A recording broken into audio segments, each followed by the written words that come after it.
Good morning students. व्याकरण के अंतर्गत आज मैं आपको पार्ट 2 वर्ण विचार और उच्चारण समझाने जा रही हूँ।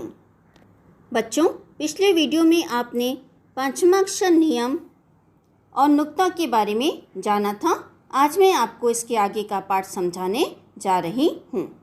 र के विभिन्न रूप। हिंदी में र का संयोग 3 विभिन्न रूपों में होता है। पहला, स्वर रहित र। जब र आधा होता है अर्थात जब इसके नीचे हलंत लगा होता है तो यह वर्ण के ऊपर लगता है। आधा र जिस वर्ण के ऊपर लगता है उसका उच्चारण र के बाद किया जाता है। जैसे स्वर्ग शब्द में आधा र का उच्चारण ग से पहले होगा। आइए इसे कुछ उदाहरणों द्वारा समझते हैं। स्वर्ग शब्द है, इसका वर्ण विच्छेद होगा स, व, अ, र, ग, अ। स्वर्ग शब्द का वर्ण विच्छेद करने पर आपको मालूम होगा कि इसमें र आधा है और ग इसके तुरंत बाद आया है। तो जब हम स्वर्ग शब्द लिखेंगे तो ग के ऊपर र का प्रयोग किया जाएगा। इसी प्रकार सुर शब्द है जिसका वर्ण विच्छेद होगा स, उ, र, य, अ। इसमें भी र वर्ण अधूरा है, इसके बाद किसी स्वर का प्रयोग नहीं किया गया है।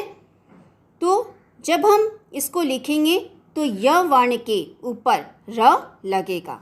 र के संयुक्त रूप।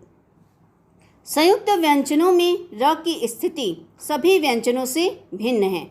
नीचे दिए गए उदाहरणों पर ध्यान दीजिए। राजा, सिर, रजनी। इन शब्दों में र स्वर सहित है, इसे र के रूप में लिखा जाता है। पर्वत, वर्षा, दर्शन, कर्म, धर्म। इन शब्दों में स्वर रहित या अरहित र का प्रयोग किया गया है। जब र 2 वर्णों के बीच आए तो उसे अगले व्यंजन के ऊपर लगाया जाता है और उसका उच्चारण पहले होता है। स्वर रहित र को रेफ कहा जाता है। प्रसन्न, समुद्र, क्रम, प्रकृति, प्रयोग, प्रेम। इन शब्दों में स्वर सहित र का प्रयोग हुआ है। जब कोई स्वर रहित व्यंजन स्वर सहित र के साथ जोड़ना हो तो र को उस व्यंजन के पैरों में पदेन के रूप में लगाया जाता है। जैसा कि प्रसन्न में प्र के नीचे र लगा हुआ है, समुद्र में द के नीचे र लगा हुआ है, प्रकृति शब्द में प के नीचे र का प्रयोग किया गया है, प्रयोग शब्द में प के नीचे र का प्रयोग किया गया है, प्रेम शब्द में भी प के बाद और इसमें प स्वर रहित है और इसके तुरंत बाद र आया है तो प के नीचे र का प्रयोग किया गया है। ड्रम, राष्ट्र, ट्रक, ट्रेन। इन शब्दों में स्वर सहित यानी असहित र का प्रयोग हुआ है। ट, ठ, ड और ढ जब हलंत रूप में र के साथ संयुक्त होते हैं, जब र के साथ जोड़ते हैं तो र को पदेन के रूप में लिखा जाता है। परिश्रम, श्रमिक, श्रम, अश्रु। इन शब्दों में असहित र का प्रयोग हुआ है। श जब असहित र के साथ जोड़ता है तो इस रूप में श्र लिखा जाता है।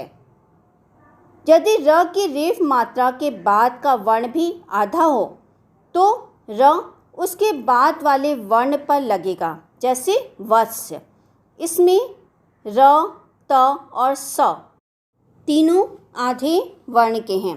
आधे र की ध्वनि चूंकि व के तुरंत बाद निकलती है अतः इसे त के ऊपर लगाना चाहिए था, लेकिन इसे य के ऊपर लगाया गया है।